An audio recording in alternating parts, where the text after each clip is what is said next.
Hello friends, welcome back to our channel. ഇന്ന് നമ്മളൊരു video ആയിട്ടാണ് വന്നിരിക്കുന്നത്. എന്താ കാണിക്കുന്നതെന്ന് വെച്ച് കഴിഞ്ഞാൽ കുറച്ച് പ്ലാന്റ്സ് വാങ്ങിയിട്ടുണ്ട്, അത് കാണിക്കാൻ വേണ്ടിയിട്ടാണ് പോകുന്നത്. അപ്പോൾ എല്ലാവർക്കും വീഡിയോയിലോട്ട് സ്വാഗതം. ഇപ്പോൾ ഫസ്റ്റ് നമ്മൾ വാങ്ങിച്ചിരിക്കുന്നത് തെച്ചിയാണ്. നല്ല റെഡായിട്ടുള്ള തെച്ചിയാണ്. പിന്നെ കുരുമുളകിൻ്റെ 2 ടൈപ്പ് വെറൈറ്റി പ്ലാന്റ്സ് വാങ്ങിച്ചിട്ടുണ്ട്. ഒന്നാമത്തെ കുരുമുളക് എന്ന് പറയുന്നത് ഒരു ക്രീപ്പറാണ്, അതായത് വള്ളി പോലെ പോകുന്നതാണ്. രണ്ടാമത്തെ ചെടിയിൽ നിന്ന് തന്നെയാണ്. പിന്നെ ഇപ്പോൾ കാണിച്ച ഈ ഒരു ഹിബിസ്കസ് വാങ്ങിച്ചിട്ടുണ്ട്.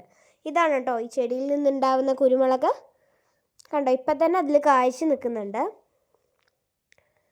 ഇനി വേറൊരു ടൈപ്പ് കുരുമുളകാണ് വള്ളിയിൽ പോകുന്ന കുരുമുളക്.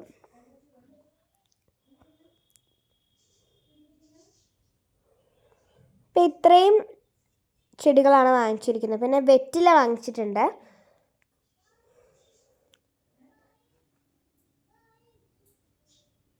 ഇത്രയും ചെടികളാണ് നമ്മൾ വാങ്ങിച്ചിരിക്കുന്നത് കേട്ടോ. അപ്പോൾ എല്ലാവർക്കും ഈ വീഡിയോ ഇഷ്ടപ്പെട്ടെങ്കിൽ ലൈക്ക് ചെയ്യുക. ആദ്യം തന്നെ വീഡിയോ കാണുമ്പോൾ തന്നെ ലൈക്ക് ചെയ്യുക, ഷെയർ ചെയ്യുക, സബ്സ്ക്രൈബ് ചെയ്യുക. ഇല്ലെങ്കിൽ നിങ്ങൾ പിന്നെ വീഡിയോ കണ്ടു കഴിഞ്ഞ ശേഷം മറന്നു പോകാനുള്ള ചാൻസ് ഉണ്ട്. അതുകൊണ്ടാണ് ആദ്യം തന്നെ ചെയ്യാൻ വേണ്ടി പറയുന്നത്. അപ്പോൾ എല്ലാവരും എന്നെ സപ്പോർട്ട് ചെയ്യുക. Thank you. Bye bye.